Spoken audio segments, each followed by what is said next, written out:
to start out this interview, what were your first memories of television? I certainly remember, television was a shared family experience for me growing up. I mean, I am a product of television. I guess the television was a babysitter for me, like many. But I grew up on a lot of the classic shows when I remember, very, very young, watching, the Ed Sullivan Show and the old Disney series, and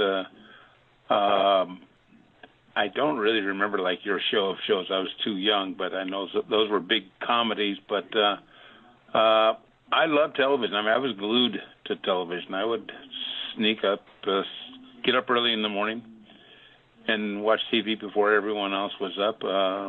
Because we were only really allowed to watch television certain hours because we had to, get ready for school or do our work around the house or, that sort of thing. But I was always sneaking and look at TV. I don't know. It's just the medium fascinated me. And I never thought about going into television, but I loved it.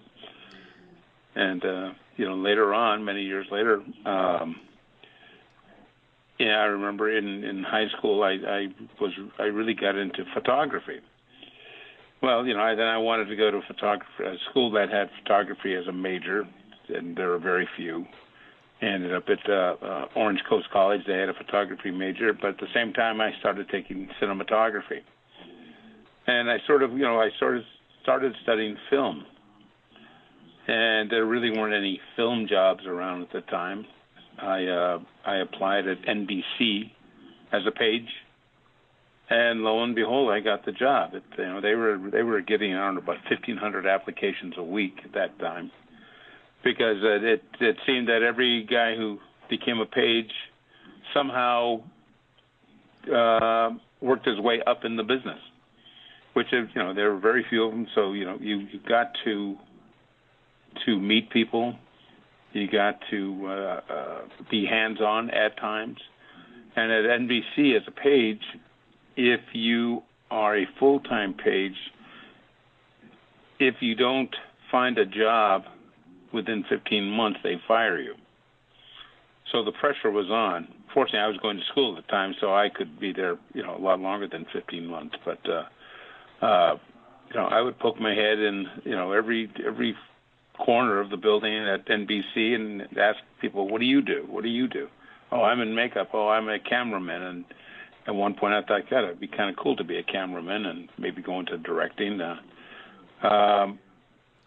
And I was studying TV in school. Couldn't really learn as much as I was learning on the job, to be honest with you. And I got this job at NBC, and then there was a guy named Jim Bradley who used to work at NBC. He was now working with Merv Griffin, and they needed a cue card boy. So Jim went back to his alma mater, NBC, and told the head of the guest relations, that's, we were the pages in the guest relations department, said that Merv was looking for a cue card boy, anyone like to apply. So I applied and got the job. I then spent the next 10 years at Merv Griffin Productions. When did you first meet Merv Griffin?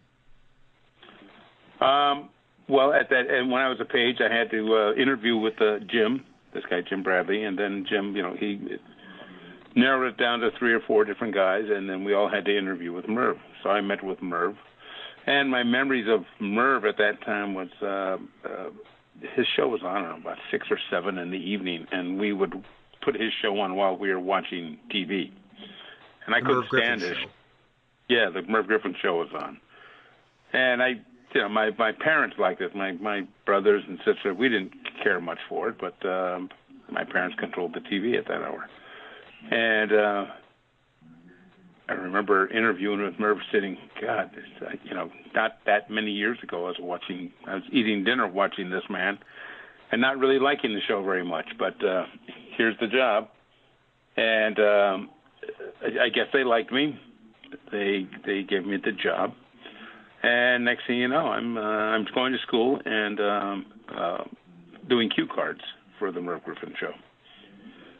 And from there, I sort of wormed my way into a talent coordinator and writing job on the show. And the way I do, people ask me, how did you become a writer? And I can't tell anyone do it the way I did it. I was the cue card boy. The writers, Merv had, 3 or 4 writers, and they would write topical jokes every day. And then they would present the jokes to Merv. Merv would check off the jokes that he liked and rewrite the joke or whatever they had to, refine the joke, polish up the joke, punch it up or whatever, and then the jokes would come to me. And I'd put them on cue cards, and Merv would deliver the jokes every day as part of his monologue. So a lot of times after school, I would go to the office because they would have to bring me the monologue and intros and introductions and things that I had to put on cards. And I would do my homework, and when I finished my homework, I would read the paper. And I had a little time, and I was in an empty office with a typewriter, and I just started writing some jokes, just for the heck of it. Just I didn't have anything else to do. Merv walked in, said, "What are you doing?" Said, "Oh, nothing, just screwing around." "No, what are you doing?" He looks over, he goes, "Are you writing jokes?" Oh, well, yeah, I was kind of embarrassed, to tell you the truth. And he said, "Some of those are pretty good." He took it out of the old-fashioned typewriter, said, and checked 1 or 2 of them. I said, "Yeah, put these in the monologue." And I was shocked. So that didn't happen very often. And he said, if you ever want me to look at your stuff, let me know. I never even thought about being a writer. Anyway, then on a few occasions, I would write a couple of jokes, and he would be benevolent and say, "Yeah, we'll throw this one in." He would revise the joke a little bit. And I guess I got a little cocky. So the jokes came to my room, my little cue card room. And a lot of the jokes I didn't like, so I would start rewriting the jokes, revising them, punching them up, to the point where I started writing new jokes, throwing out some of their jokes and putting my jokes in the monologue without anyone knowing it. Merv thought the writers were changing the jokes. The writers thought Merv was changing the jokes. Nobody knew it was me. So this went on for about 6 months. And the jokes were going over pretty good. There was applause, laugh lines, and I was thinking, wow, this is pretty fun. Till one day they called me in, Merv and Bob Murphy, who was Bob's executive producer at the time. And, I didn't know what they wanted to see me about. And so they called me in. I walked in there very serious, and I said, hey, what's up, guys? Just very carefree. What's going on? Paul, we figured out what you've been doing. What? What do you mean? What are you talking? I didn't even think about it because it was like nothing to me. What do you mean? What have I been doing? You've been rewriting the monologue. Oh, yeah, that. Well, yeah, once in a while I polish a joke. No, you've done more than that. You've been putting in your own jokes. I said, yeah, but they're working. I remember saying that's not the point. I pay writers a lot of money to write jokes for me, and not to have some $350 a week cue card boy to be writing the monologue. I said, okay, all right. Well, listen, it won't happen again. I promise you it will not happen again. And they said, no, it will not happen again. You're fired. What? I'm fired? We have no choice. So I said, effective immediately? No. Effective next week, but you're done. Okay. Well, thank you for the opportunity, and can talk to you later. As I walked out, and they said, but hold on. We want you to start next week as a talent coordinator and a writer. You're no longer a cue card boy. Oh, really? Okay, that was kind of shocking. So they started me out as a talent coordinator, pre-interviewing the guests before they came on. Merv asked me, he said, start writing some jokes, turn them in like the rest of the writers, which I did. A month later, there was a writer's strike, and suddenly I was the only writer on the show because I wasn't in the Writers Guild. So it was truly baptism by fire. So I had to learn how to write really fast. So I was writing the monologue until the writer's strike ended. Lo and behold, they got some writing awards, but of course I could not be a part of it because I wasn't in the guild. And Merv made fun of me about that, but and then said, "No, I'm kidding you, but I'm going to get you in the Writers Guild." So he got me in the guild, and that's how I became a writer. Kind of a strange story, but I kind of cheated my way into it, I guess you could say. What made Merv Griffin so... Well, first of all, what were your impressions of Merv Griffin when you first met him? Well, once I got to know him, he was a mentor. He truly was a mentor. He really... He truly was a teacher. He, was extraordinarily wealthy, but you would never know it. He never behaved that way. He was sort of every man. Among all the staff members, he was just really one of the guys. At least that's how he presented himself to us. I know behind the scenes, he was a very shrewd businessman. Had a lot of lawyers and people working with him, and I would observe. He put me on the development team. There were several of us. I was honored to be one of them when they would develop new shows, and Wheel of Fortune being one of them. I'm certainly not. I don't consider myself any sort of a creator of Merv Griffin, but of Wheel of Fortune.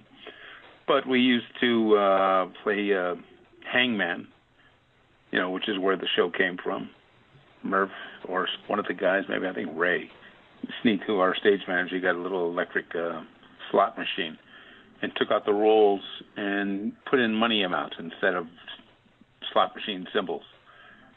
And you'd spin that, guess a letter, and play. And then it developed into a game show, which was called Alpha Shop originally. Then it became Shopper's Bazaar, ultimately Wheel of Fortune.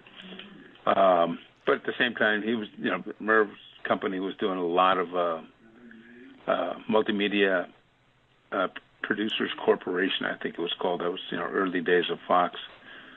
We were doing a lot of specials for Fox. I co-produced several of them and co-wrote with Merv. And then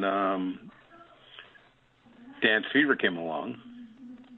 And how did that show come about? Dance Fever.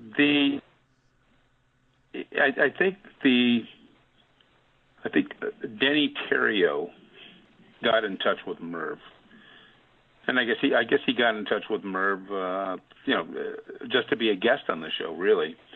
But I think there had been some talk about, maybe based on the success of Saturday Night Fever, Denny was the choreographer on Saturday Night Fever with John Travolta. Thought there could be a dance contest.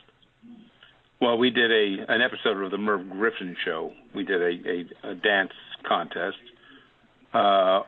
which kind of served as a pilot, and they presented it to Fox, to 20th Century Fox, who co-owned, co-produced, funded the show. I remember Merv asked, we looked at the pilot. Merv called me and said, "Look at the pilot, and I want your notes after you view this." So I watched it, and I put together several notes of what I would do, how I would do it. And then he came back. He said, "Let's hear your notes." So I gave him all my notes, and I had no idea why he wanted me to do that, other than I was young and just wanted another set of eyes. And a few days later, he called me and said, "Would you like to produce the show?" What? That was like a shocker. But I would co-produced it with a guy named Stan Harris, who was a very celebrated TV director. So Stan and I co-produced the first season. Second season, I produced it alone. And then after that, I left Griffin Productions to go work with Metro Media in developing talk shows. Before we go on to Metro Media, what type of notes did you have, and what was the day-to-day process like for producing Dance Fever? That's hard to remember. It was really structure, formatting,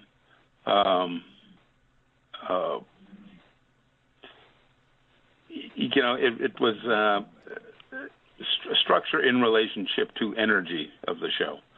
The format is, and the rundown is very, very important, so that, it's like writing a script that you have a beginning, a middle, and an end, that every show have even though it's a dance contest, that it have somewhat of a story arc. And that's something I've always kept in mind with anything I've ever done and or produced, that there has to be an arc to beginning, a middle, and an end. Denny was a given. Denny was great. He was, he gifted, basically, I guess you can really call him a club and or street dancer at the time. Saturday Night Fever was truly a phenomenon. Created a whole new dance revolution and music with disco music. So it was, how to capitalize on this phenomenon.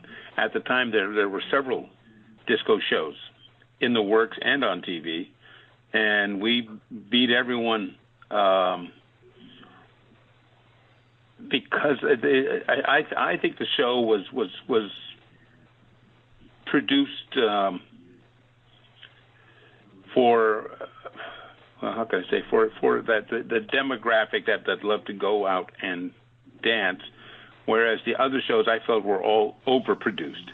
They tried to make it create too much production as opposed to keeping it organic for everyone. The show was on Saturday nights around 7:00 when everyone was at home getting ready to go out. So they would say, how's everyone dressing? Okay, and how is everyone dancing? Okay. So it was like a primer before you would go out, and the show was also sexy. I remember I wanted to make sure it was sexy, as sexy as you can be for TV at that time, and I think that had a lot to do with it, the sexiness. Good-looking people, great outfits, great. They're all phenomenal dancers, and then we had Denny and we had the two girls, Motion they were called at the time, who were really great. We had the celebrity judges that brought in another crowd that might not necessarily watch a dance show. And these were, TV stars, music stars. We had, the biggest disco stars in the world at the time were our guests every week. So just all the elements really worked. We got lucky and really tapped into it. Is that where you met Peter Kaikko? Yes, that's exactly where I met Peter Kaikko. Talk about Peter. He worked for Fox, 20th Century Fox at the time. So it was sort of interesting because it was a co-production between Griffin Productions and Fox, 20th Century Fox. Peter was a production executive or a production manager with the Fox at the time, and I was this kid who had never really produced anything before. It's almost as though Fox had Peter there to keep an eye on us, and I was there to keep an eye on Peter and Fox, not Peter specifically, but they both put in money. They wanted to make sure the money was being well spent and what was going on. So Peter and I were really kind of thrown in the middle of things, and we each felt that we both met each other for the first time, but knowing that it created a bond. He and I just said, let's kind of forget all the politics, because there were a lot of politics going on at the time. Let's forget about the politics. Let's produce a great show. And I just had enormous respect for Peter, still do. And we got really close, so close we became business partners for 35 years. he became a brother and is still a brother to me. What about him made him a great producer? Makes him a great producer. Well, we both brought different things to the table. I was the creative energy, even though Peter was incredibly creative as well. But Peter was a kind of a nuts and bolts guy, which I had no real experience in, budgeting and production, that sort of thing. Peter really knew that stuff and taught me that. I think he taught me really well because he was just an amazing teacher, and we did a lot of shows and had to make a lot of decisions together.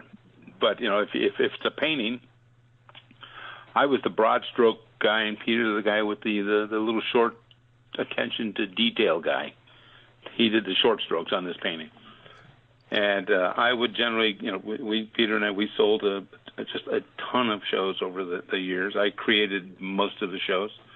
And you have to be just as creative technically and as far as the production goes in order to produce anything.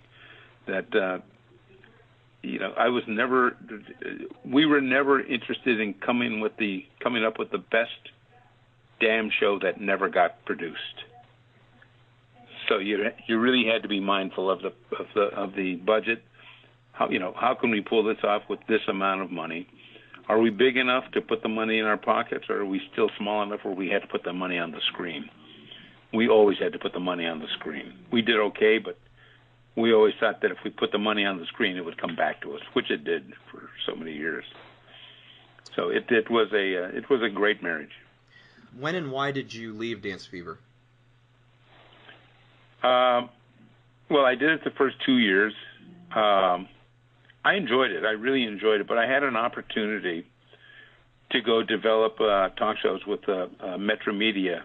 A guy named Ed Warren gave a development deal to a young director producer. He was the director of the Smothers Brothers show. He was like in his early 20s at that time. A guy named Peter Calabrese. And I met Peter through a mutual friend, Richard Lawrence, and because they know my talk show background with Merv for 10 years as well, that I could really help them develop something. They had a talk show development deal, so they asked me to come in and work with them. And Dance Fever was wildly successful, and I decided it was just leave while it's hot. Maybe some of that will rub off on me. Maybe there'll be some perception that I'm kind of hot or whatever, which I wasn't. But it was just I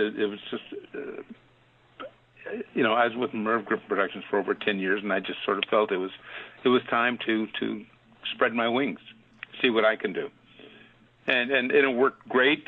At times I thought, boy, I probably should have stayed around because I would have done many other things with Merv's company. But at the same time, so I did that. Peter was still at Fox, 20th Century Fox. I was with Metro Media, and I helped write a couple of award specials with Peter Calabrese, who directed and produced them. I got to know some of the executives at ABC. Lo and behold, one of the executives, Lorraine Arbus, ended up at ShowTime. And when she got there, she called me and asked me if I wanted to come over and develop and produce some of their programming. So I went to ShowTime. Well, it's not that easy. They offered me a job writing and producing like 3 different things they had in mind. And I remember at that time, I actually was between jobs. Money was starting to get kind of low. I was getting a little nervous, and they offered me the job. I told Peter, who was still at Fox, I said, "Hey, they offered me this thing." I said, "This may be an opportunity for you to leave 20th Century Fox, and we can form a company we had talked about." But they only offered me the job. Just me, Paul, alone. So I took a big risk and told them, listen, I'd love to do this, Lorene, but, I have a partner, which I didn't really at the time. Oh, we didn't know you had a partner. Well, what does that mean? I said, I'd like to take the job, but you're going to have to double the money. And I'm thinking, as I said that, I ducked. Thinking, man, I'm really taking a big risk here for Peter, really. And for me, I mean, it could have been horrible. They thought about it for a while and agreed to it. So I got the deal doubled, and Peter left Fox, and lo and behold, RC Entertainment was born. Where does that name come from, by the way? My first son, RC, I already had a company called RC Entertainment. It was just a DBA. It was just a tax shelter write-off for me at the time. Mm-hmm. My son's name is RC, Robert Corey. Mm-hmm. And so I did a DBA, RC Entertainment, named it after my son. And when Peter and I formed our company, I already had the company. I already had checks made out, that said RC Entertainment, so we just kept the name. And later became known as Rarely Creative. So. Do you remember what the first shows you produced for Showtime were? There was a show called it was a laugh-off. It was a comic New competing Vaudevillians? against each other. No, New Vaudevillians. That was with the Disney Channel. Okay. So it's Showtime now. That came after. So we did the laugh-off for Showtime. We did a celebrity interview show with Bill Harris, who was a Hollywood reporter. Worked with a woman named Rona Barrett at the time. It was three different shows. There was like Hollywood. I can't remember the name, but Bill Harris. It was news, Hollywood news. The other one was a celebrity interview show. Meredith McCrae was the hostess, and then we also did every day we did sketches which would present the primetime lineup that night. There was a married couple, Karen Kay and Rennie Temple. It was like Showtime Tonight. It was we'd create a sketch, and within the sketch somehow we would reveal that night's lineup of great shows. So we did that for a year or so. What was it like working for Showtime? Creatively and monetarily? Creatively, it was amazing. It really was a mom and pop store at the time. I mean, it was really in the early days of Showtime. When they were finding their legs at the time, trying to figure out who they were versus HBO. Nobody really had an identity other than cable. And then the question at that time was who was watching cable at that time? Did anyone really believe that cable would take off at the time? It was a grand experiment at that time. And it was, I think Paul Klein said it was he came up with the theory many years ago. He was an NBC executive named Paul Klein at one time, that someday he kind of realized there would be something like cable where there would be specialized programming. For example, if you wanted to watch news all day, you can do that. If you wanted to watch sports all day. This is 20 years before the advent of cable. And if you can look him up, Paul Klein, he had the theory of a least objectionable programming. That's his whole theory. And we worked with Paul Klein when he became the president of Playboy, believe it or not. And he brought us in to develop shows for Playboy, one of which is probably their most successful program or series on the channel. It was the Great American Strip-Off, which was really a takeoff of Dance Fever, but it was strippers. So, and we did that off and on, really for 12 years for Playboy. At the same time producing shows for Disney and everyone else. What were some of the shows you did for Disney? We did a Disney magazine show. We did several major specials for them, for the Disney Channel. We did, as I said, the magazine show. We did Ernest Goes to Splash Mountain. We did live satellite shows, Disney World 15th anniversary specials and things like that. Candlelight ceremony. The funny thing is, the Great American Strip-Off for Playboy, and I think it was our candlelight ceremony for Disney, both were reviewed by People Magazine. You know, they used to have television reviews. Mm-hmm. And we got an A on each one of those shows in the same issue, which was pretty amazing when you think about it. But we thought the real story is that they don't realize both these shows were produced by RC Entertainment. This Disney Channel candlelight ceremony and the Great American Strip-Off, where we had invented the butt cam. So it's like somebody dropped the ball and missed the story there. So, well, I'm giving you the opportunity now. What is the boat? I don't know what the boat cam is. What is the butt cam? The butt cam? Mm-hmm. Oh, okay. Well, you know, there was a stage in which the strippers would strip. And nobody got totally nude, but G-strings, that sort of thing. When, you know, male stripping, you know, the Chippendale kind of dancer thing was huge, and it was more of a disco strip contest, if you will. And in the middle of the stage, we had plexiglass, and we had a cameraman under the stage shooting up. That was the butt cam. And it was, a lot of people wrote about it at the time. After Merv, a couple things I forgot, because now I'm starting to think a little bit. After Merv, after we had tried to develop the shows for Metro Media, that show never took off. Peter Calabrese, not Kaikko, he went on to become a program executive, a development executive over at NBC. And through him, he introduced me to Bob Hope Productions. I interviewed with them, and I wrote 2 Bob Hope specials. I was, you know, on the staff writing, one of the staff writers on Bob's 2 specials. Prior to that, I produced the Guinness Book of World Records for ABC. So, you know, I kind of bounced around, jumped around doing different things, and, you know, I gained a lot of experience.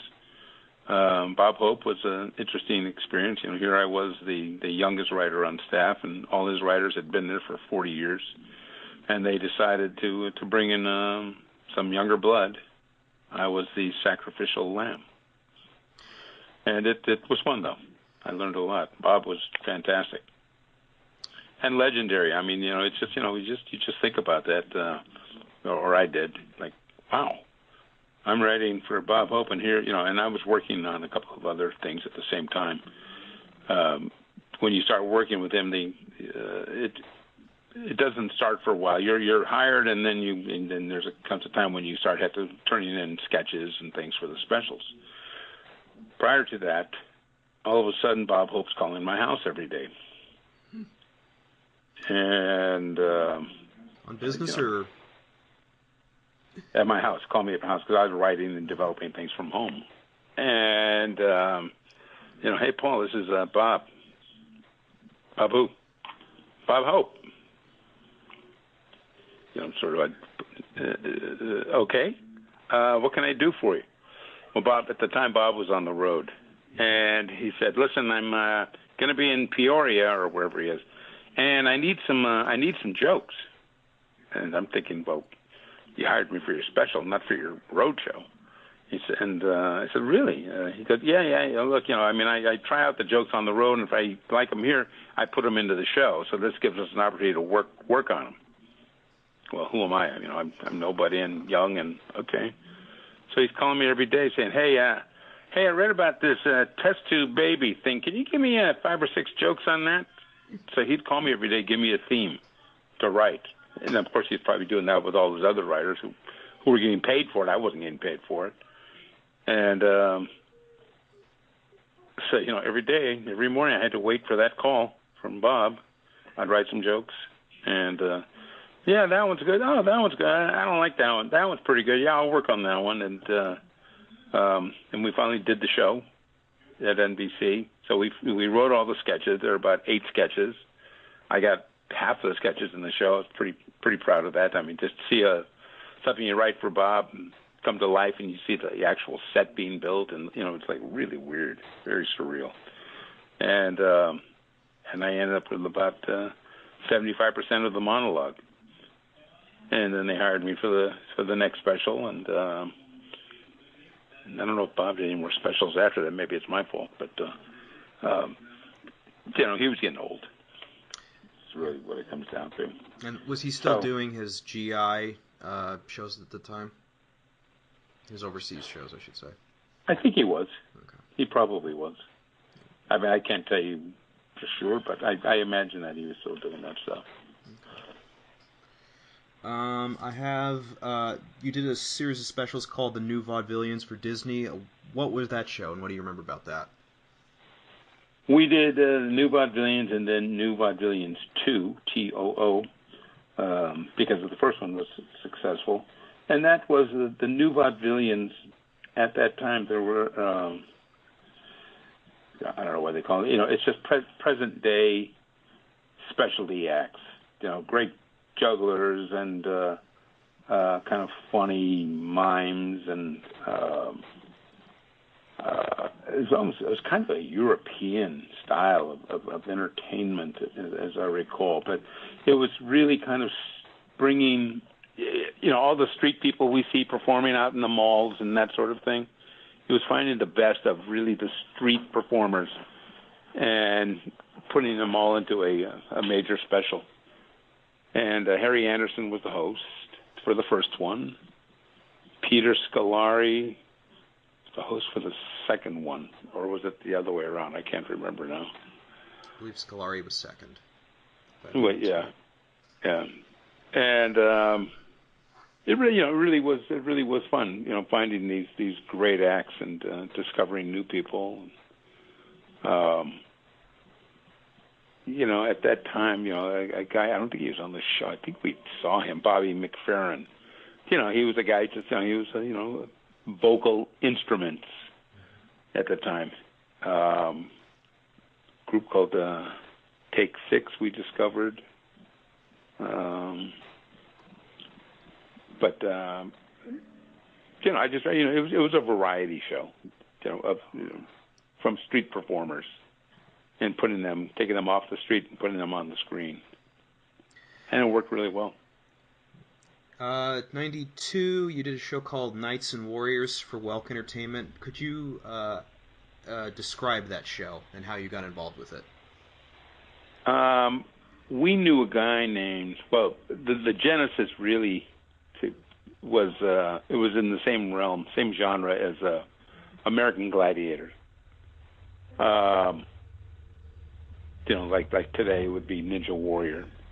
But American Gladiators was very successful, and then this guy named Jerry Gilden, television, he's more of a game show producer. He's a very, very creative guy. Came up with the idea of Knights and Warriors, which was the Knights were the contestants, the Warriors were our team of athletes.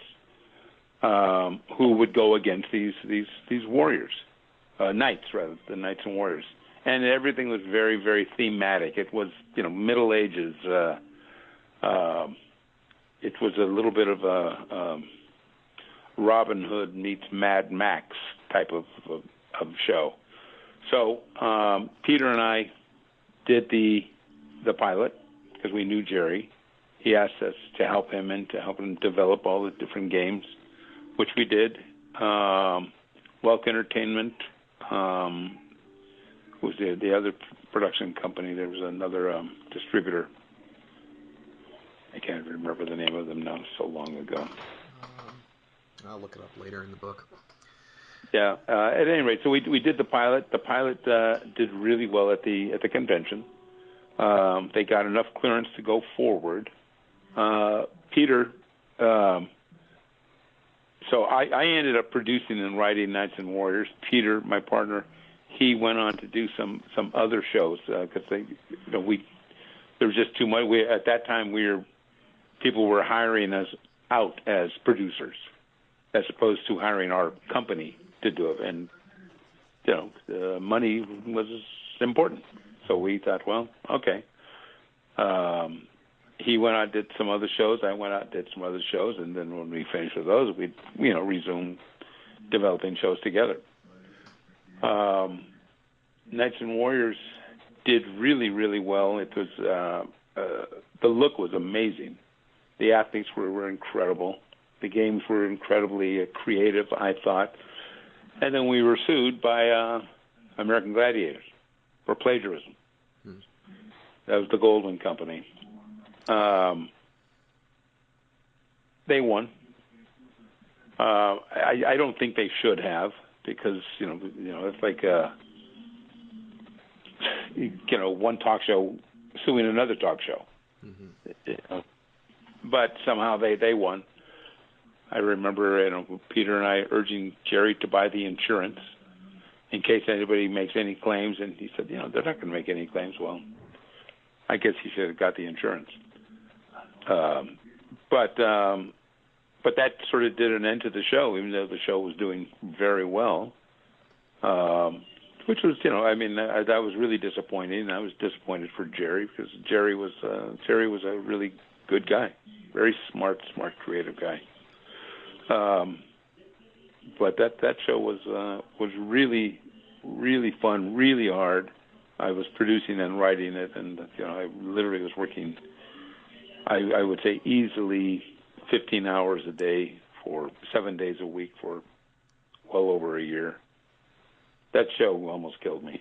Just the amount of time I had to put into it. And we didn't have the biggest staff in the world. Before we get to Nightstand, are there any shows between that period, between 92 and 95, that you want to talk about that come to mind? So, Josh, there was a period, a big part of our company, our company was, we did all the promotion for MTM, and off-network promotion. We did all the promos. We did all the sales kits, sales presentations. We did electronic press kits. That was just a huge part of our company for many years. In fact, that probably brought in more money over those years, to the point where we really kind of stopped producing shows, and we were just too busy doing all the other things. Because that literally brought in millions of dollars a year to do those presentations and promos, because we'd be hired to do hundreds of promos, presentations. I wish that millions of dollars went to us. It didn't. We went to support all the people we had to hire, and all the machinery and everything we had to buy.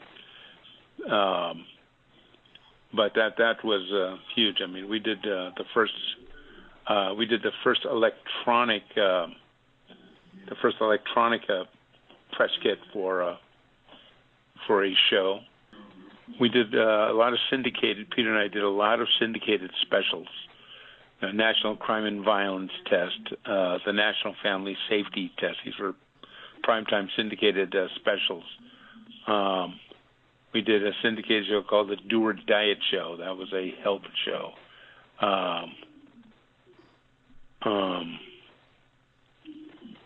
Trying to see. We did, as you got the new Vaudevillians, we did the 60th anniversary salute to the Three Stooges. We did Playboys Private Party Jokes. Describe that show.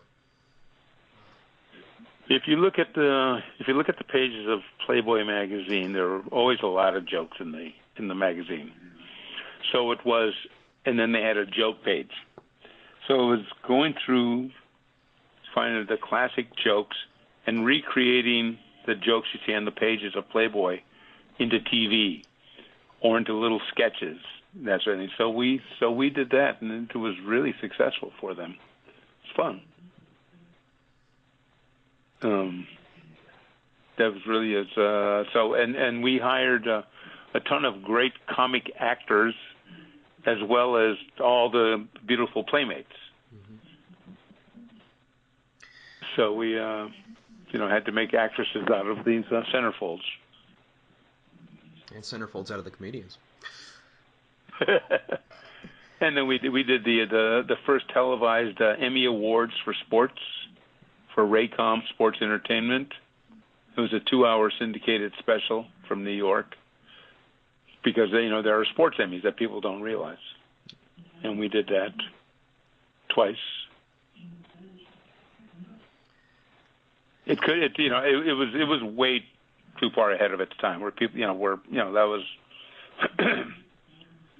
not, you didn't really have the exposure of ESPN and Fox Sports and things like that at that time.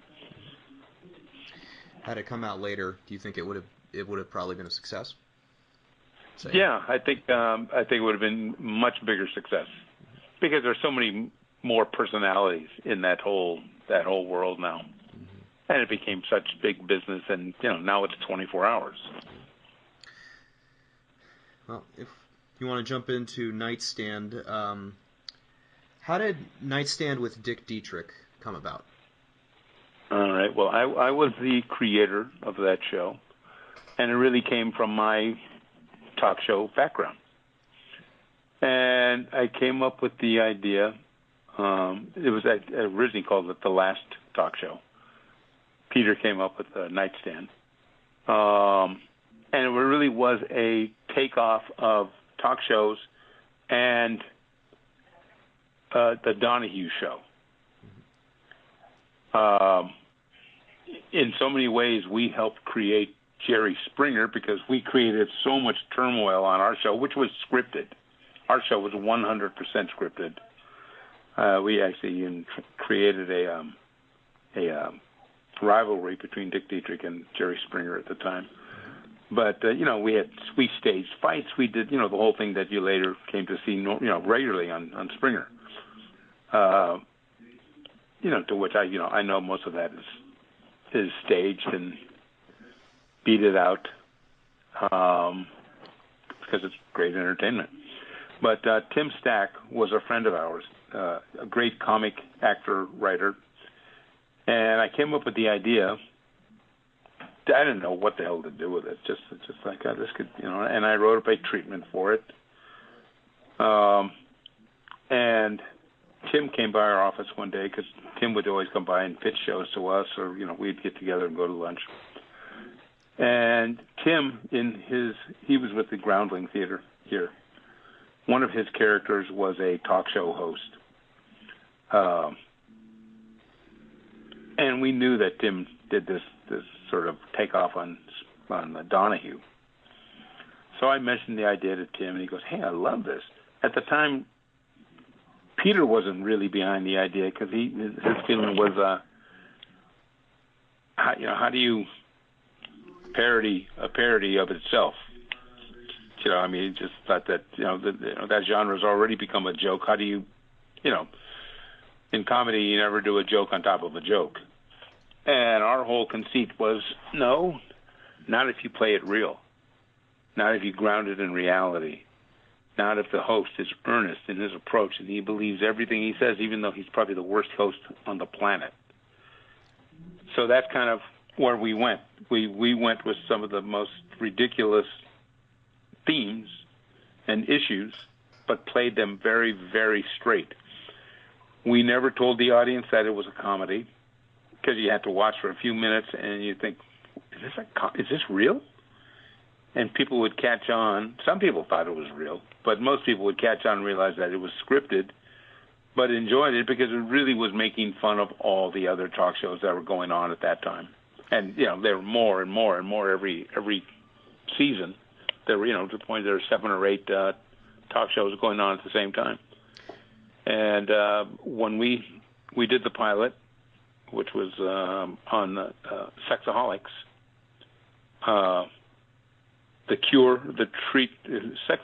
the cure, the treatment, and where to meet them was basically the theme. So we did the pilot. We went to Vegas for NatV, and we were the hit of that particular NatV. Our show sold faster than any other show. Basically, you try to get 65% of the country to get the show, make the show go, and we were at about 85% of the country the first day. Everyone would come in and look at the reel, buy it. Everyone was just buying it. I mean, it was just our heads were spinning. We were just couldn't be more surprised and happy. And so Peter, Tim, and I, we were the executive producer, creators, showrunners. Tim probably took more of the show running chores because he's had a lot more experience. And quite frankly, he's 100 times funnier than any of us. The show was incredibly successly. We ended up doing I think 96 episodes, which is quite a bit. And then we ended up co-producing it, and it was running on E. Howard Stern was the number one show on E. We were number two. And it was one of the things I'm most proud of in my career. Could you describe the character of Dick Dietrich? The character himself was his television. We weren't sure his television background was television or television repair. All right, so he was a guy who always missed the mark by a hair. He was never quite on the same page as anyone else. He believed he was the best talk show host on television. And he would, probably in his own mind, he would mimic many of the conventions of every talk show host out there. Yet at the same time, he probably thought he invented all the moves. He thought he was a ladies' man. He was unabashedly honest about himself, not in a deprecating way. I mean, he was proud that he took swimming lessons every Thursday night, which, this grown man. And he was quite, he was actually quite stupid. For example, a girl is on stage, she's engaged, and she's marrying a cross-dresser. And her fiancé joins her on stage. He's dressed up like a woman. She's an attractive woman. He's an attractive man and woman. And Dick can't quite understand. Like, wow, this is pretty weird. So he says, "So how does your family feel about this union?" And she says, "Oh, my mother is dead." And he goes, "Oh gosh, I'm sorry. Was it serious?" And she goes, "She had a prolonged illness." He goes, "Oh, thank God she did not suffer." Anyway, it's like he missed things. Mm-hmm. He just missed everything, and but that's what made him so lovable, so incredibly lovable. And nobody can play it better than Tim Stack, who's just a absolute comedic genius. Do you have a favorite episode or moment from Nightstand? Wow. God, there's so many funny things in that show. I mean, that was that was one of the runs I thought was really funny. But there were just so many. I can't remember them all. They're way too many. A moment. There was a great blooper where Tim had to pants a guy, just pull his pants down for. I can't remember the bit. He just had, he had to pull, the guy, just like show off for a woman. What's that? It was. I just watched it. It was to show off to a woman addicted to computer sex. Okay, but he pulled the guy's pants down. But he made a mistake and pulled the guy's underwear down with the pants in front of the audience. and the guy just looked down, just like, oh my God! And that Tim ran off laughing. We had to stop tape because the audience and we could not stop laughing for at least 20 minutes. I mean, it was the worst blooper. Every blooper show at the time got in touch with us. I mean, because it's probably one of the most embarrassing moments for anyone. I mean, put yourself in this poor guy's place. And there he was, in front of God and everyone. There it was, and it was pretty funny, pretty darn funny. How did the model react after the fact? Did he, object? Was he mad? Did he want more money? Anything like that?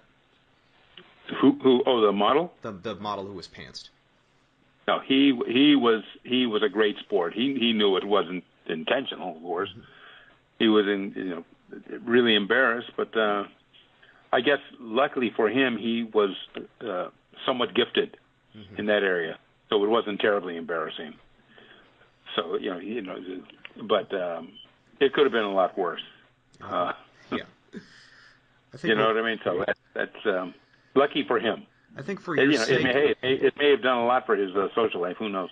I think for your sake and his sake, I think we will move on. Thank you. Why did Nightstand come to an end? The show is being co-funded by Spelling Company, Big Ticket TV, which was owned by Aaron Spelling, and E. Well, E, they were doing really well with Howard, and then they decided to go off into a new direction, whereas they were suddenly backing away from Howard and backing away from us. I mean, Howard, is Howard, and Howard is salacious, and we were pretty salacious ourselves. Not like Howard, but we got away with as much as we could. We probably got away with a lot more than most shows on TV. We never said anything foul. It was everything was inferred. Mm-hmm. And after 96 shows, it was not a terribly inexpensive show to produce either, because there was a lot of actors, a lot of writing, and it got kind of expensive. And then I think, as I recall, we got at times we got a little salacious, and we wouldn't back down some of our jokes because we had to fight with a lot of the censors, to the point where our ratings were enormous, but advertisers got scared. Mm. So they kept coming to us and asking us to water down the material, and we wouldn't do it. So that was sort of, we thought we can win that fight, and we didn't. But it was sad because the ratings were just so high, were so good. But you can't stay on the air without advertisers. And you worked with a lot of people that you would come back later with on MXC. Chris Darga, Larry Strother, Mary Shearer, Vic Wilson were on that. Yep, they were. We had some people. They became our company. They became our go-to people in terms of writer performers. When I created MXC, also, I hate this. I sub it, but I wanted to do a voice replacement show of some kind. So a friend of mine was in international syndication at one of the studios, and they had a whole room full of international formats on tape. They said, hey, you're welcome to come over and see what's out there. And so I went and I pulled a bunch of shows from all over the world. Germany, from Latvia, Russia, Japan, India, a ton of them. And a lot of them were pretty funny visually, because I knew I was going to voice replace, and what's going to hold up visually. And there was this show, Takeshi's Castle. I thought, wow, this is good. I liked it because it featured the same characters. There were a ton of episodes, so if I ever got lucky enough to sell a show, I would have a lot of episodes to sell, and I could make a lot of money. That was, that's the truth behind every show. Could we make some money doing this? And so I got the name of the show. He told me, well, here's who you need to contact, because they didn't own it. I mean, they just had takes of everything around the world. Takeshi's Castle was a show that ran in Japan from 1985 to 1990. And it was a primetime show that was like the number one show on Japanese TV on the Tokyo Broadcasting System. The broker was a guy named Greg Bellon from, he's in New York. Got in touch with Greg, said, listen, we want to develop something here. And it was called Takeshi's Castle, and everyone was familiar with that format. A lot of producers, Vinda Bona for one, and they all tried to create a show like that, an American version. And my idea was, why am I trying to recreate this show? Let me take their show, strip all the audio. I have no idea what they're talking about, and I don't even want to know what they're talking about. We will create all new characters and create a whole new show using that same footage. So there's not one single literal translation in the entire series. So we looked at it, got, Darga, Vic Wilson, Mary Shear. We got Larry Strother to come on board initially. Me, Peter, we had, I don't know, about 6, 7 writers at the time. We just ran it back. We cut a presentation, came up with the games, the titles, had to define the characters. Mary came up with the title, Most Extreme Elimination Challenge. And by the way, Dick Dietrich, going back, was the name of my shop teacher in junior high school. My wood shop teacher. Dick Dietrich, I hated him. I always knew one day I'm going to get back at him, so I did. Anyway, so we did the pilot. We made the deal with TBS, Tokyo Broadcasting System. That once we sold the show, we got permission to do the pilot, to use the footage, the whole deal. And so we finished it. Our agent, Deborah Goldfarb, with Rebel Entertainment, said, I like the idea. I'm not sure what it is or what you're talking about, but it's such a weird idea. You better hit this one out of the park. Okay, we'll try. We didn't know what we were doing. So we did the pilot. We wrote it. We did the whole thing. She saw it, and she said, you guys hit this one out of the park. I don't know what it is, but this thing is huge. It's going to be huge. We thought, well, that's nice to hear. We've developed so many shows, and we sold a lot of shows, but, we would maybe sell one out of every 100 ideas. I mean, so, you can't get too excited. Just keep your fingers crossed. So we made a list of the different places we can go to with the show. 5 different places. 5 different places wanted to buy the show. We got an offer from every one of them, which is unheard of. Different kinds of offers. And most of them, we'd hear back from them that same day. So obviously we thought, wow, we tapped into something here. Peter and I didn't know what it was. We just thought, well, let's go with it. This is good. So we finally decided to go with TNN, which later became Spike. A year later, we finally got the contracts worked out. There were so many contracts because here we are dealing with Tokyo Broadcasting, the Spike Network, who owns what, all these. I mean, it was just, TBS they were cool people, but very, very difficult to get the contracts together. We finally did. The show, as I know you're aware, was a huge success. One of the top shows of all shows on cable. We were always in like the top 5.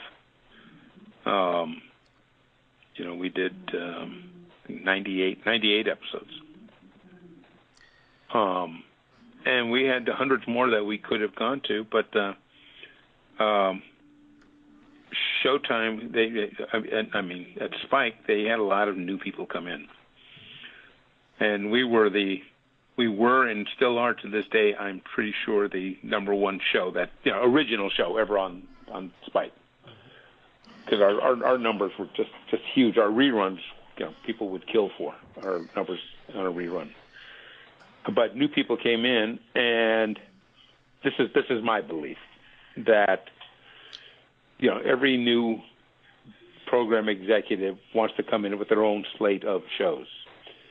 Plus, Spike decided they wanted to get away from anything that was scripted. They wanted to go into reality. So they moved us around. They put us on at midnight. Mm-hmm. And we were still killing all the competition. And then they got other new shows to come in, trying to create a new identity for the channel. Then they'd move us to 2 or 3 in the morning. We were still getting the biggest numbers that people were, they were taping the shows, I guess. And then, because it seemed to us that, wow, they are really trying hard to kill this show. But then ultimately the ratings would go down because suddenly they would put it on wherever they had a hole in their schedule. Well, now no one knew where to find it. Mm-hmm. And that really killed us. And since that time, I don't know if I could identify a show that they've done, because they did studies at that time. When people thought of Spike, they thought of MXE. When you thought of MXE, you thought of Spike. Mm-hmm. At the time, I remember it was Bill and Hillary's favorite show on TV. They had them on.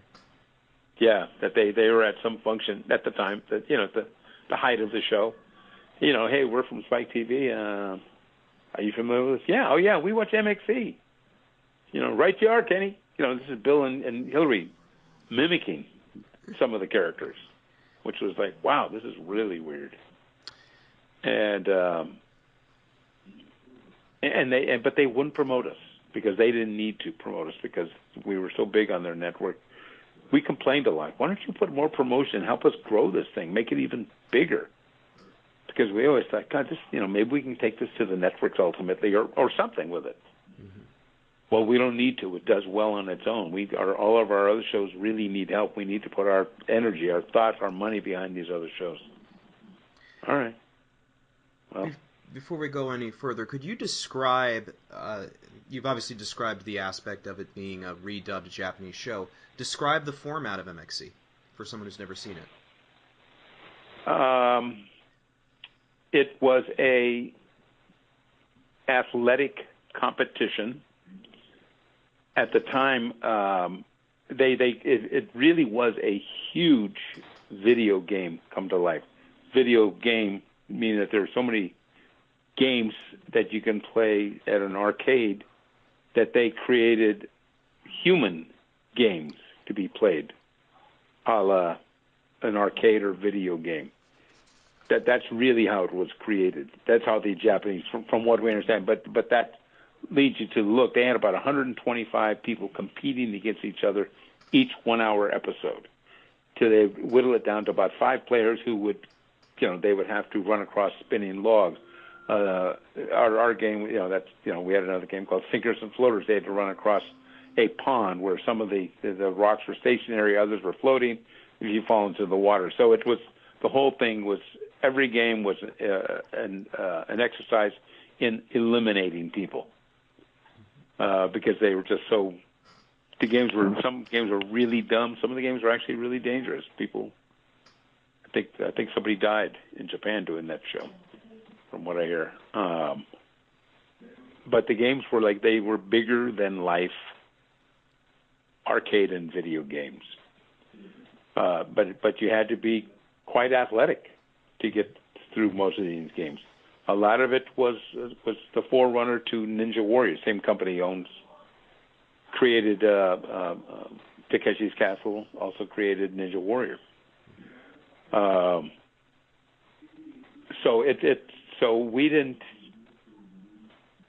what we decided to do was say every show there would be we decided there'd be two teams facing each other: the meat handlers versus the home repair people, or something, or their airline industry versus the pharmaceutical industry.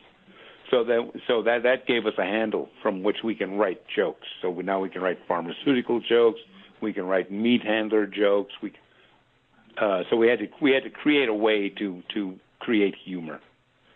So that's how we came up with the teams. And that's, I don't know. We got I mean the people that we worked with, Darga, Vic Wilson, Mary Shear, Roy. I mean, there's so many of them there that were just so. Roy Jensen, by the way. They were just so unbelievable, and they're all former groundlings. So they know how to think on their feet. They taught me how to think on my feet. I mean, they really taught me more than anyone. But we're pitching hundreds and hundreds of jokes every day, the luxury of having two people stand up and actually act something out was amazing. So we would spend 10 hours a day laughing. And I was the showrunner, and so I had to sort of take all the jokes and figure out what's going to go into the show. And I would, we all just pitched jokes and laughed all day. We literally all left every day with just major headaches. So every day, every show was putting a jigsaw puzzle together, and trying to be funny. And trying to keep it real. Who were the characters on the program, and who provided the? Talk about the characters. There was Vic. Well, there was Vic and Kenny. There was the one Kenny, Vic Romano, and Kenny Blankenship. Vic Wilson portrayed Vic Romano. Chris Darga portrayed Kenny Blankenship. They also supplied all the other voices. Mary Shear, she played every woman in the show. John Cervenka, he was the captain. He was Guy LeDouche, and all the other characters on the show. I mean, they all did all the characters, but that was and that was pretty much for our voice people. And we'd have other people come in and throw in a voice or whatever, but they're all gifted voice artists, voice actors. Funny. The fact that they're in the writing room when you're writing, so they really understood the character they had to portray because they helped create it. And it was just, I don't know, for most of us, I think we all agreed that it was probably the most fun we ever had working a show. Could you describe the Vic Romano character? And we'll go through the rest of them. All right, Vic Romano was he was kind of the Al Michaels, like the play-by-play. He was dedicated. He was straight. He tried to keep it professional. He's so he was like a fallen news or sports broadcaster who, because of drugs, alcohol, and women, ended up trying to repair his career on this show. Kenny Blankenship was probably the network president's son or nephew. Very unprofessional. All he thought about was chicks and beer. He, whatever came to mind, he would say it. I mean, he was really unfiltered. Half the time didn't realize he was being funny or stupid and didn't get it. We like to create characters that don't get it a lot. They're just more fun because most of the time we don't get it. Captain was Captain Tennille. Sorry. Right-wing blowhard. He would ask a question. Well, you're wrong, and then it would always be something very, very conservative. He would always take the opposite view, the opposing view, and he was very full of himself, very handsome man. Guy was a pervert. He was a guy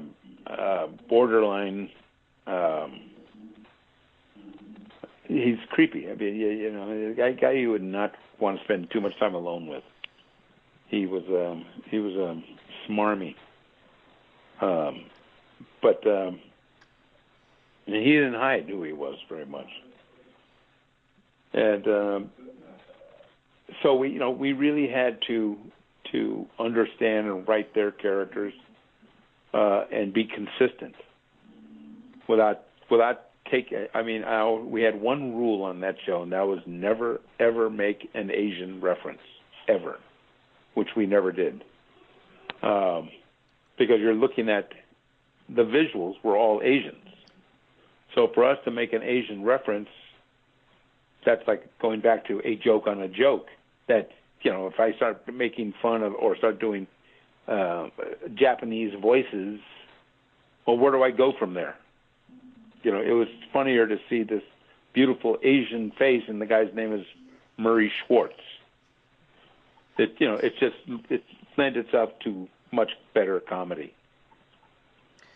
Did did Tokyo Broadcasting System have any limits on what you could or could not use or say? Very much. The reason we came up with we will never make one single Asian reference, because there was a major, major clause in our contract that we could not disparage the Japanese culture. So rather than even work around that, let's just pretend like the Japanese culture in the world does not exist, and that's how we did it. So they had script approval as well. They didn't understand any of our jokes, so it was never a problem. Spike had script approval. We would never send them scripts. We refused to send them scripts. We were real hardliners. We said, no. We have a cut. We will voice the show, and then we will send it to you before we finish it, because the jokes don't read the same way they are acted out. So you need to see how they're acted out rather than read it, because you'll read it differently. And they finally agreed to that and realized that was probably the best way. And we didn't get too many notes from them. There were a couple things where, we might be stepping all over a trademark of some kind. Or, do you really want to call this person a retard? Can you come up with something else? That sort of thing. Mm-hmm. Being politically correct, which we didn't think too much about, but we were sensitive to things like that. And we never made jokes about kids or rape or we had our limits, and we just wouldn't go there. Only because you don't have to. Yeah. And we all have kids. Yeah. I wish all television was like that, but sadly it's not. I've got a couple other facets of the show. Jumping back a little bit, the Septic Sludge that would be used on the show. Right. Well, we just had, obviously in the Japanese production, because we did a live event in Florida where we had to create Septic Sludge. And so it really was a trench with foam rubber at the bottom and brown water. Dirty water, basically. And we had to put a lot of dye in the water to get the right colors and that sort of thing, which they did the same thing. But we would, this was runoff from the men's room from the Black Hole of Calcutta. Very lovely. This comes from a slaughter, plant here in the from Cedar Rapids, flown in specially. We'd come up with just the most disgusting, vile things that people could be falling into. And quite frankly, one person put it this way, that we were nothing more than and you'll excuse me, a series of masked duty penis vagina fart jokes. That was about the only thing we wrote. Everything masked. Mm-hmm. And they're pretty right on when they say that. I mean, that's the show was really, really sophomoric. Kind of comedy we can get behind as a society. The kind of comedy, and the people who love the show, and the reviews we'd get from Wall Street Journal and all the great critics around the country. The show was definitely a guilty pleasure because it was unfiltered. We just went for it, said things. I mean, like we had the country music stars versus whatever, and one of them. I take no great pride in writing this joke, but one of the contestants was Charlie Pride. He was a black country music singer, if you recall. Do you remember that name? Charlie Gay Pride. Well, no. He was Charlie Pride, and Kenny says, "How does a black guy get into country music?" Right? Mm-hmm. And the answer was steel guitar. All right. Why doesn't he just? No. Why doesn't he? Now that truly, I think it's a very clever joke. Yeah. It's a horrible joke, but people laugh and say that's a funny joke because it's just so off the wall, and it has so much other meaning, and that's how we wrote. It's like on the Nightstand we did a thing where I remember we were talking about children's programming, and someone was talking about children's literature, and they were questioning Pinocchio living with an older man. And Dick Dietrich says, in all seriousness, says, "Are you saying he was a Geppettophile?" All right. So that's the kind of stuff we write. That was my joke also, by the way.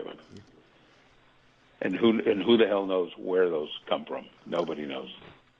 I still love Steve, the asexual host of Booze Clues. That was my favorite MXC joke. Right. I don't want to quote him all night. We'll be here all night, but yeah, no. You know what's really funny? Listen to this, Josh. This was weird. Yesterday, somebody said to me something about I couldn't remember the term for something.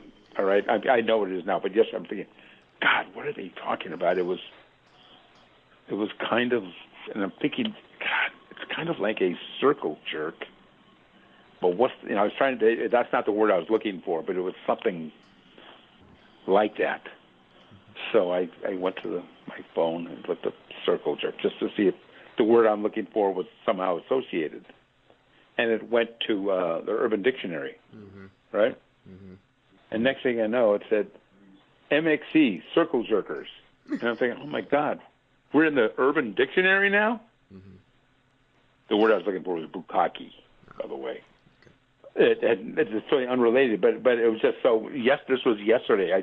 I saw this in the Urban Dictionary. I'm thinking, wow, there's nobody in the world I can tell that to except you right now.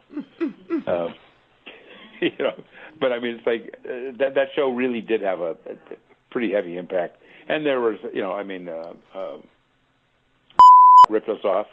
We're gonna get to that in a minute, and I'll. Okay. Yeah, I have a different name for it, and if it's okay with you, I think we'll just call it "rip off" for legal reasons when we refer to it in the future, if that's okay with you. Before we get to that, though, the shout-outs. Talk about writing, coming up with those. Well, the way we wrote this stuff, we would look at the people, because we would turn all the sound off. When we wrote the show, we didn't hear them saying anything. We removed every bit of audio, every bit. So if these people run up and say something before they run across the logs or the stones, right? Mm-hmm. They raise that arm up and say something, as you recall. Yep. We read their lips as though they were speaking in English. So we play it back. It's like some guy runs up and his lips move, and we try to, what did he just say in English? If I was a lip reader. Drink bleach. Okay, there you go. And they go, yeah, looks like he said drink bleach. My mother's my father. It just fit.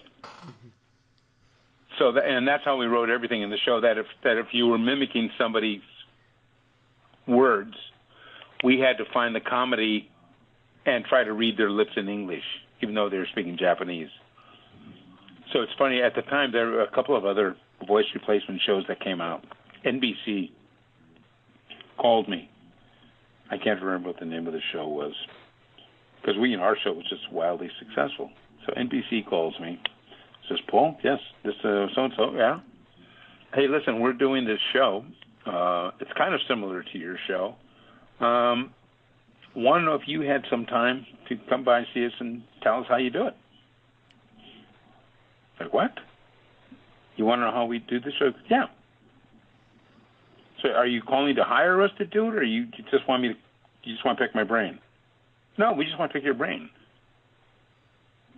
I said, we actually get paid to do this show. I don't get paid to give my ideas away or tell you how to produce it on your own.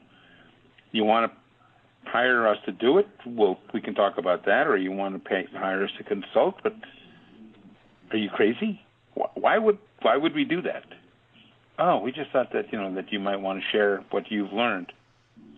Because it took us so long to figure out how to do it ourselves. It's like I got a couple of those calls, and that was disturbing. Yeah. The Bobaganosh family. Bobaganosh, that's Chris Darga. He's Lebanese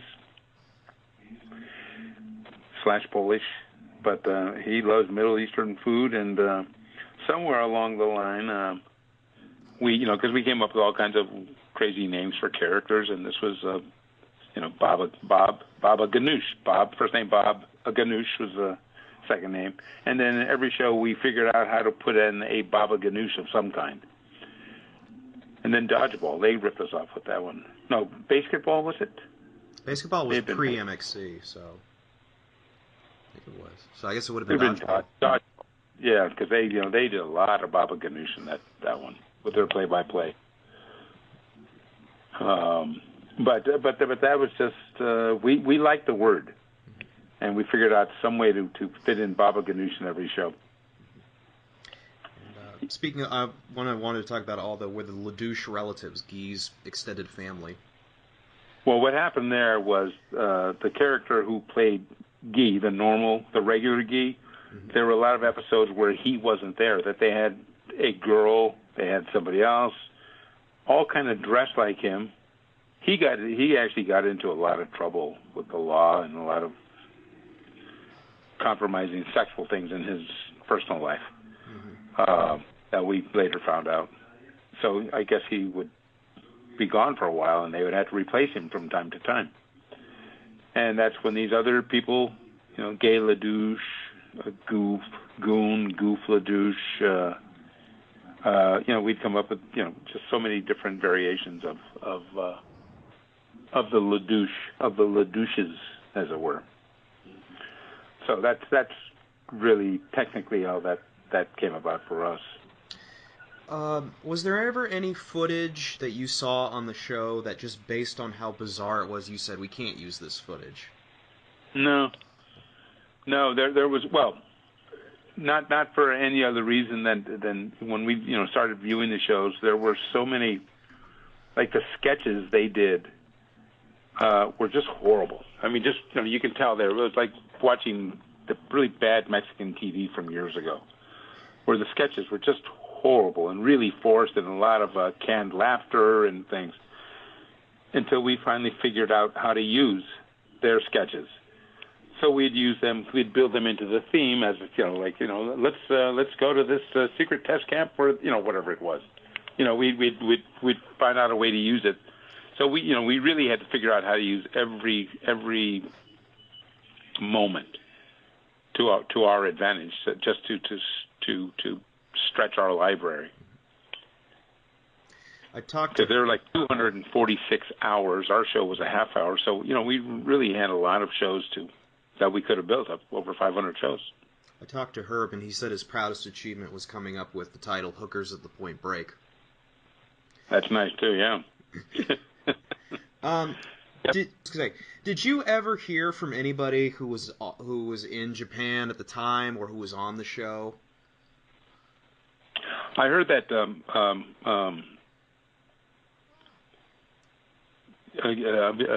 Kitano, Takeshi, Beat Takeshi was the character's name. Vic Romano. That's his real name. Mm-hmm. Who became a big action star in Japan, became a major director. He was the Clint Eastwood in Japan. Our show was so successful, he put it on his resume, the American version of his show, because he created Takeshi's Castle. MXC was on his resume. And, I can share a funny story with you. At the height of our show, my sons and I went to the theater in Hollywood to see a surf movie. It was like, Endless Summer 2 or something or other. I can't remember the name of it. Big surf movie at Pantages. And they were running some trailers. And all of a sudden there's a trailer, I think the movie's called Brother or something or other. Maybe not Brother. No, it wasn't Brother. Anyway, what's that? Is it Zatoichi, the blind swordsman? Yes, Zatoichi. All of a sudden they're showing this promo, this trailer of Zatoichi. And we're watching the trailer before the surf movie begins. And lo and behold, here's Beat Takeshi, his character, appears on the screen. And in the back of the theater, I can hear somebody going, "Dude, that's Vic Romano." So I thought, wow, he really came a long way. Now they actually think he's Vic Romano. I wonder how you would credit that in your career if you were him for MXC. Like, how would that behoove you? I'm curious. Well, he created the original show. Mm-hmm. So here he is, in a way he could say he is the creator and or co-creator of one of the hottest shows in American cable. Valid point. Which that's a real feather in his cap. Now I heard from Chris and Vic that the American guy who was on the show did not like what you did. Brad. Yeah, Brad Leslie. No, Brad Leslie was an ass. And we could tell, we didn't know anything about him, just the way the way he presented himself on the show, we could tell, this guy's a jerk. You could just tell he was just somebody, and just look at this guy, and he overplayed and overacted everything. Where we couldn't help but make fun of him. We just made him a big, dumb, goofy character, because that's how he looked to us. We didn't know anything about him. We just know he's a former Japanese baseball player. But he just looked so dumb, acted so dumb, and you could sort of get the vibe that all the other Japanese characters around him didn't like him for some reason or whatever, or he was just an outsider in his own way, just a big, goofy character. And so that's how we played him. Well, all of a sudden he sees the show. He's living out here in, Canyon Country somewhere, and sees that the show has become this big hit and that he's one of the regular characters we lose all the time. I should be making money. I should be getting paid for this. Well, he was already paid off in Japan. And we had the right to every character, we own the rights to everything. So he tried to sue us, and which our lawyers basically said, "Go F yourself. You've got nothing here." And he backed away quickly. He tried for a while, but he was just, I think he either liked the fact that he was featured in so many of the shows, or didn't like the fact that we played him out to be so dumb. And he could be the smartest guy in the world. I don't know. I don't know the guy. He's no longer with us, so. Yeah, that's what I heard. Now, you never heard from any of the contestants on the show? No, never. I have a fun story if you want to hear it. Yeah. Because I've talked with a few people that were on the show, and I remember talking to one guy who was on the show, and he said, "Yeah, so I turned on MXC one day, or I turned on Spike TV. I'm like, hey, it's that show I was on. Hey, that's me. And yeah, so apparently I have sex with pommel horses." There you go. See? That's it. My neighbors, because we had to think of names for every character, And I would give my neighbor's name, Sandy and Ray, and there's sex club meetings, neighborhood sex club meetings, and things. Like what? Because we'd give their real names, but they loved it. So it got to the point where we'd get phone calls. Hey, can you use our names this week, your next show? I mean, we got a lot of that. Yeah, there was a lot of requests. There was a contest that was done by the Snickers, I think. Do you remember that contest? Yeah. It was funny. Here's another kind of a funny story. My son was going to school in Hawaii, going to college in Hawaii. And he had some buddies who came out to visit for a week. So while they were there, he decided, hey, let's all go to a strip club. Okay. So they're at the strip club. Beautiful girls up on the various stages. They had girls, satellite stages everywhere. Everyone's dancing. They've got screens. They've got everything. All of a sudden, the place stops. My son and his friends look around, what's going on? And they heard the opening notes of MXC start. Boom, boom, boom, boom, boom, boom. The whole place stops.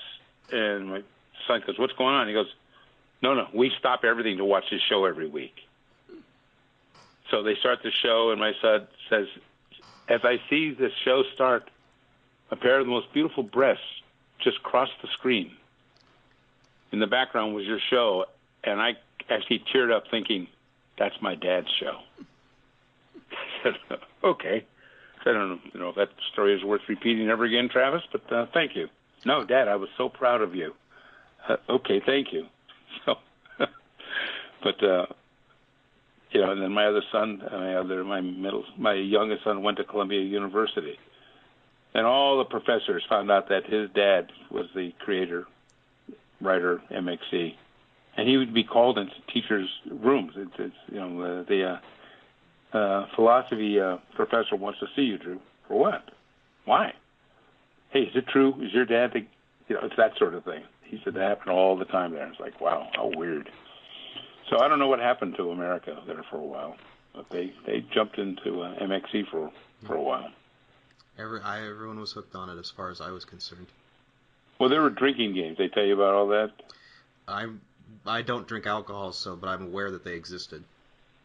Yeah, every time he said, right you are, Kenny. Indeed. Take another drink. The problem with those drinking games is that they'd be like, oh, the show's not even on. Okay, whatever, drink. Keep drinking. Yeah. Okay. Going back to just a quick glance back at Vic Romano. There's a story online that says that the name was taken from Miami Vice. Is that true? No. Okay. No, I remember we were in the room just throwing names up. Okay. Just like we did everything else, and someone said, "What about Vic Romano?" Yeah, that's good. That's the extent of the story.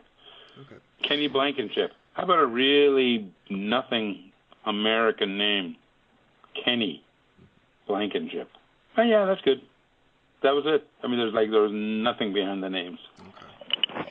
Guy LeDouche, of course, and Captain Tennille, from Captain and Tennille. Mm-hmm. But those names, nothing. No, nothing major there. Do you have a favorite game or favorite episode of MXC?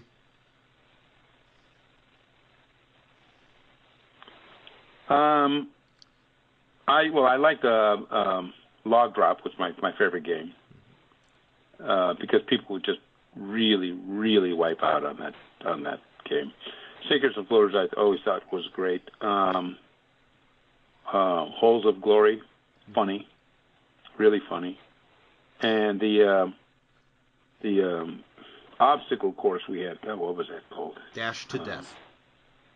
Dash to Death. That's it. God, thank you.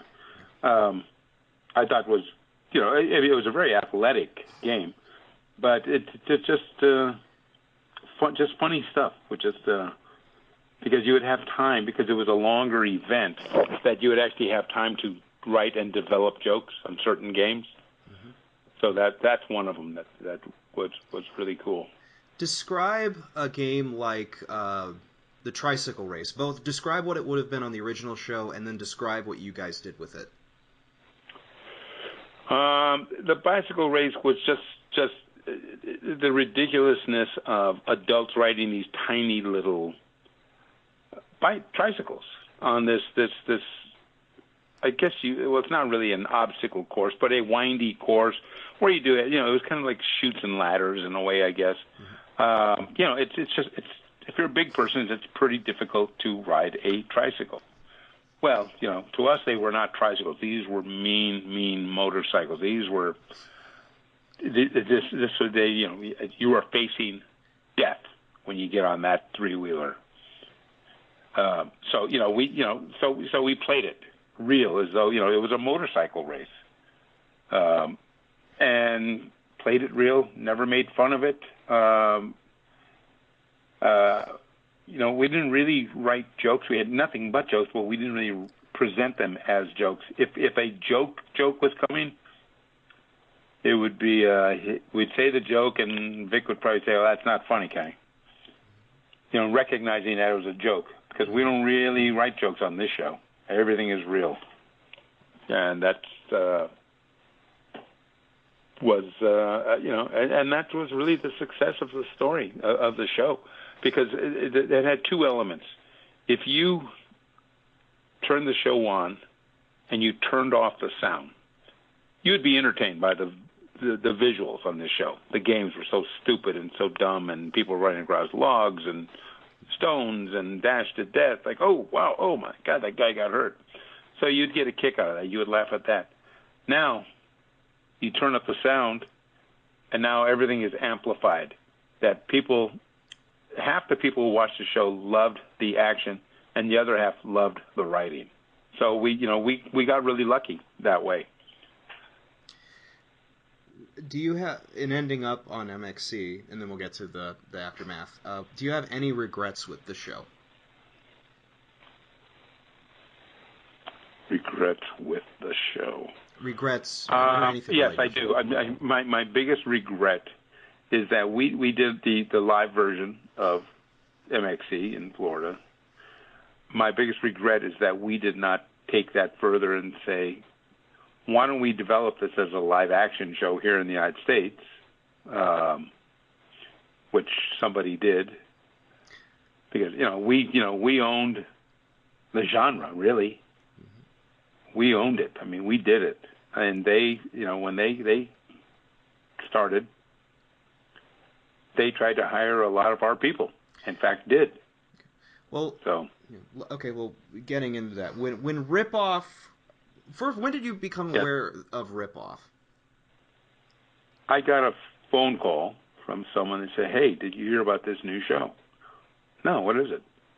Then somebody sent me a clip, and I said, "That's MXC." They said, "No, this is a new thing that ABC and Endemol is doing." I said, "This is it's a direct rip-off." So Larry Strother then sent me a side-by-side. He split the screen, showed our game, their game, running side by side. They were simultaneous. They were just like, that's the same show. To which ABC said, "We're not even aware of MXC." Okay. And I saw, all of a sudden, I'm getting phone calls from reporters all over the country. And I'm saying, yeah, they ripped us off. It appears to me it definitely looks like a rip-off. Definitely. I mean, that's our show. And now I'm getting cease and desist. You shouldn't be saying that. Fuck you. Look at it. I'm looking at it. How can you say it's not? And then I read, the creator. I wasn't even aware of MXC. Well, of course you were. They're trying to hire my sound guy, who created a whole world with sound on that show. That was so important to the show. They hired one of my writers. Trying to say, okay, now how do you write this stuff, and how do you, So I mean, it was, and in the end, I mean, it was a multi-million-dollar lawsuit. It cost about $7 million to litigate. I got zero, which really pisses me off. TBS settled because they were afraid that if it went on and on and on and on, because obviously ABC's pockets are very, very deep. TBS, Tokyo Broadcasting, they had very deep pockets as well. But is there always that chance that we're going to keep spending all this money and lose? Mm-hmm. So TBS got nervous. So they settled for $7 million, claimed that, all of that went to legal fees. Because I was, me, Peter, Larry, Strada, we are entitled to some of the money, the award. Well, their attitude was that there wasn't anything left. Well, they're in Japan, I'm here. How am I supposed to prove that if they won't produce any, TBS won't produce any papers? So I never really knew. Were they lying? I don't know. I really don't know. It seemed to me we should have got something on the back end because, I was supposed to receive a pretty good back end on about Foreign. They were the number one foreign show being distributed around the world for a while there. Mm-hmm. Well, that would have been, all of this and where it could have gone could have been my retirement when you really think about it. I thought, wow, this, because it seemed so clear that they ripped us off. And unfortunately, TBS got scared. That was really disappointing. And I had to go and spend a whole day doing depositions. So how did you create this? When did you do this? When did you do that? At what point did you create this and you did this? And then, was there ever a time, did you consult with anyone? No. And, it was, and then I hear from TBS, wow, Paul, your deposition, helped us get the settlement. And I'm getting nothing? Well, I'm still angry about that, but what can I do? I'm only saying this because people are going to ask it because of what was said previously. What would be the different? What was the difference? Let me start this thing. I'm 100% on your side, and that I'm calling it ripoff for a reason.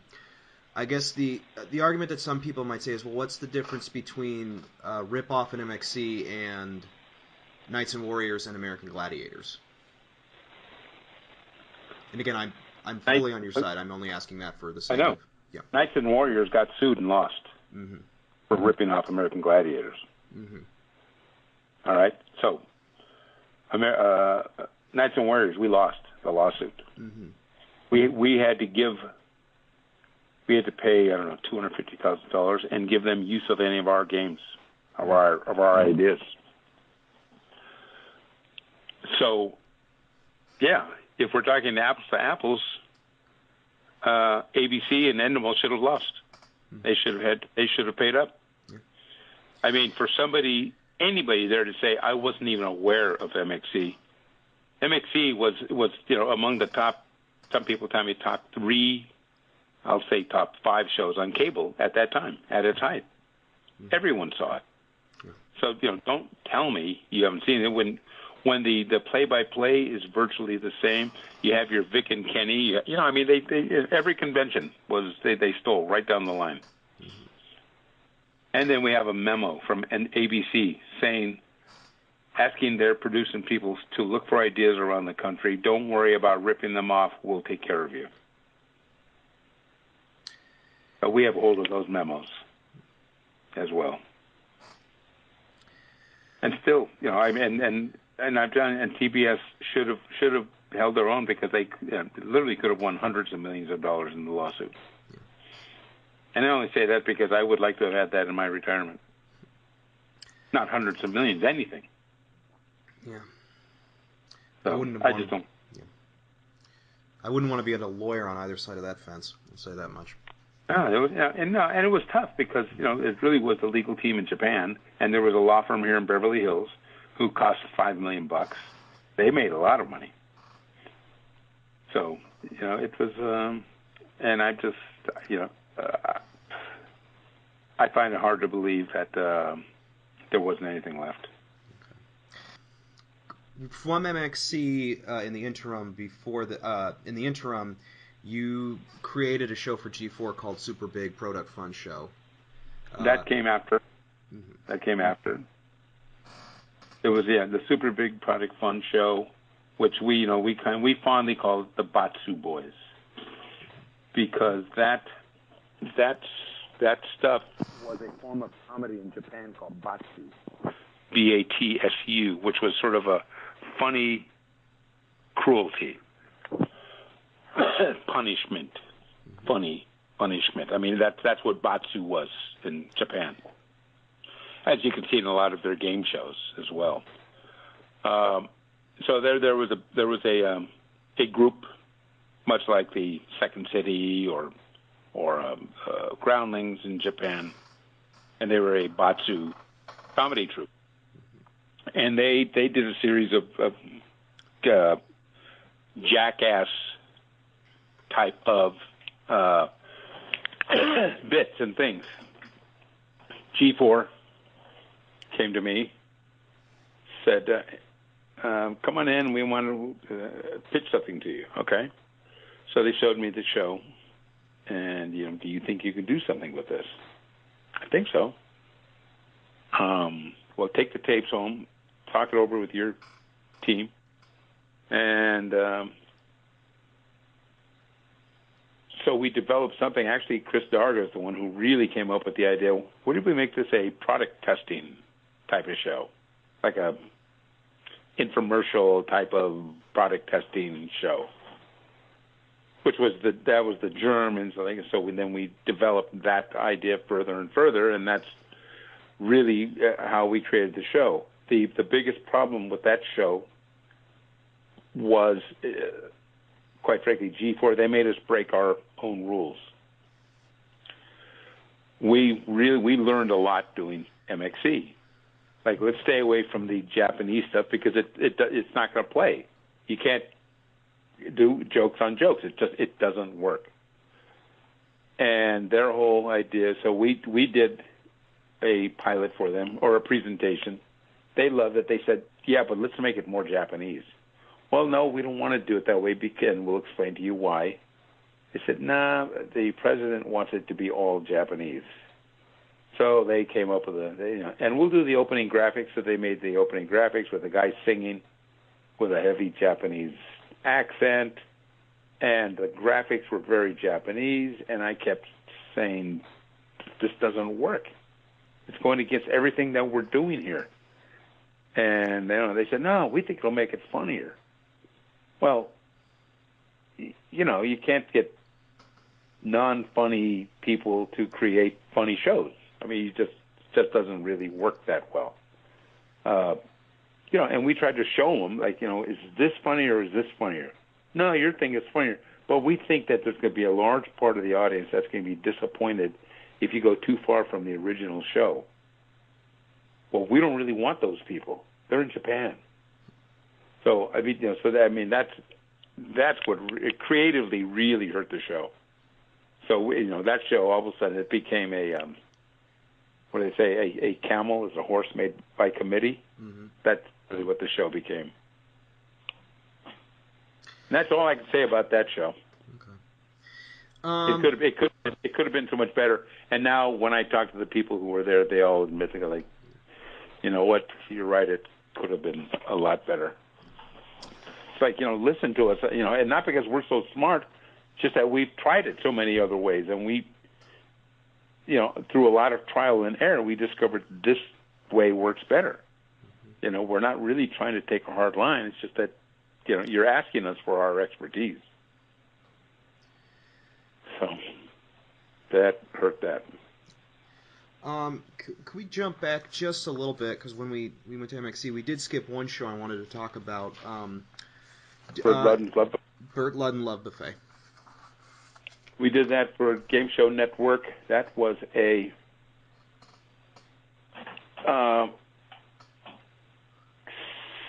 sitcom wrapped around a game show, a real game show. It was very, very high concept. John Cervenka was the host. So it was following the host of this show behind the scenes, scripted, what goes on in his real life, and then we'd actually play out the real show. So it was like the Newlywed Game, except the Newlywed Game if Howard Stern was producing it. Mm-hmm. But it was couples. And that part of the show was absolutely real. I mean, it was an absolutely real game show. And then we'd write the wraparounds as sitcom-ish. So it was couples, how much do these couples know about each other? And we were the first to bring on gay couples to talk about, how much is it, it's, just like the new, but gay couples, singles, same-sex lovers, sweethearts, boyfriends, wives, whatever. And that just made the show so much funnier.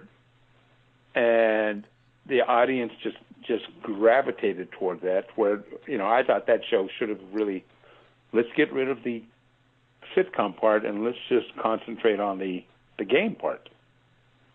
Because that's the part that really, really worked.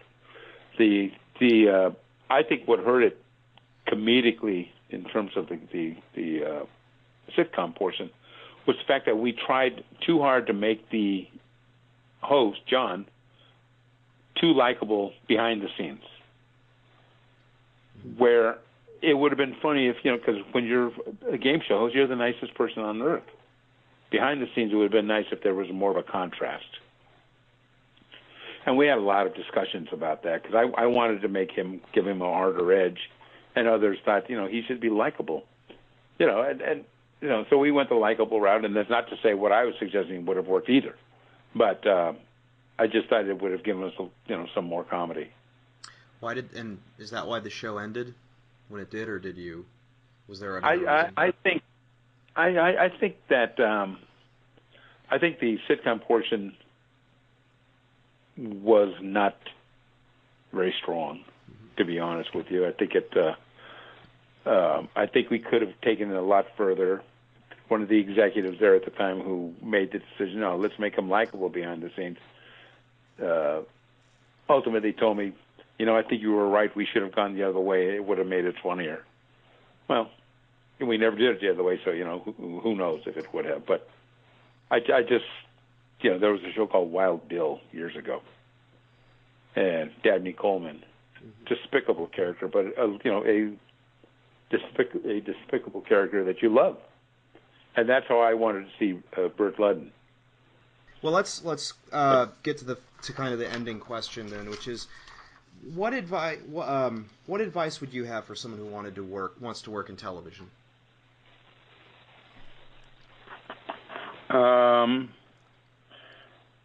Number one, don't be afraid to get your hands dirty. In other words, don't be afraid. Find any entry level position you can find. Because you go into this business, everyone wants to do something different. You want to produce, you want to write. There's absolutely nothing wrong with studying TV, radio, TV in school, but there's no teacher like being there. No teacher like trying to get a job as a researcher on a show. Depends, if you're going into reality, you're going into if you want to be a writer, you better write. It's to me, it's a business you've got to have some pretty thick skin, because you're going to go through some really good times and some really bad times. For most people, we had a pretty good run, and then I've had some really tough times as well. But you had to have the ability to ride out those bad times. You have to really, really be ambitious, truly believe in your future. You kind of have to be a student of pop culture, I think. I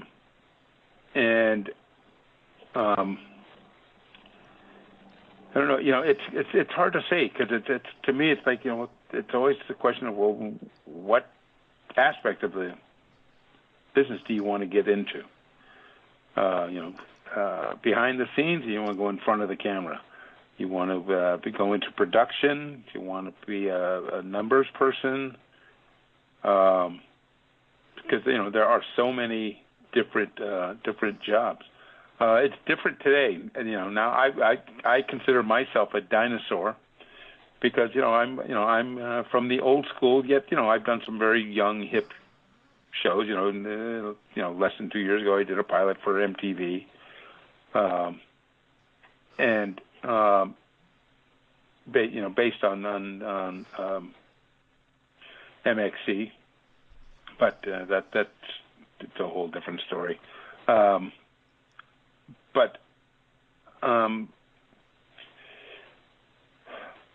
think I certainly learned over the years. And it was a hard lesson. You have to have a willingness to be wrong as well. Mm-hmm. You have to be willing to share and absorb other people's thoughts, ideas, because oftentimes they have better ideas than you do if you're not too stubborn to listen. The business has certainly changed tremendously over the years. Now a kid with an iPhone could shoot a pilot now. There's so much internet and so much media on the internet where they're now finding shows or like, wow, look how many people have looked at this video. Well, that suddenly becomes the genesis of a new sitcom or something. Look at the phenomenon. The crowdsourcing series, Wisdom of the Crowd? You familiar with that? I'm not familiar with Wisdom of the Crowd. There's a show now. It's a network show called Wisdom of the Crowd. The guy is crime solving with the world, giving him ideas on how to catch the perpetrator, which I think is a brilliant idea. I love the idea because that's a really cool way to use the new media, right? Yeah, relevant, high concept, and it follows a popular trend. I think it was on Jeremy Piven. Piven is the star of the show.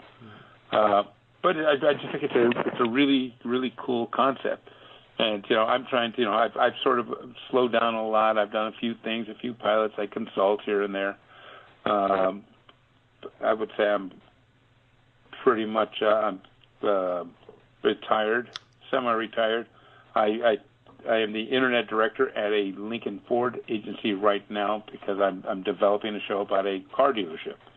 Knew nothing about it, and I had some people I knew, and they said, "You want to come and do this?" Because I was just gonna take some time off, and I thought, "Wow, this is really stupid." Plus, I don't know anything about it, and now I've done this for a while, and I know it, and now I'm spending a lot of evenings starting to write this thing. So I'm actually looking forward to. You may look for a show in the future called Lot. I will. Yeah. It will be called Lot, not something. The Lot. The Lot. Yeah. Well, thank you for sharing your story with me. Absolutely, absolutely.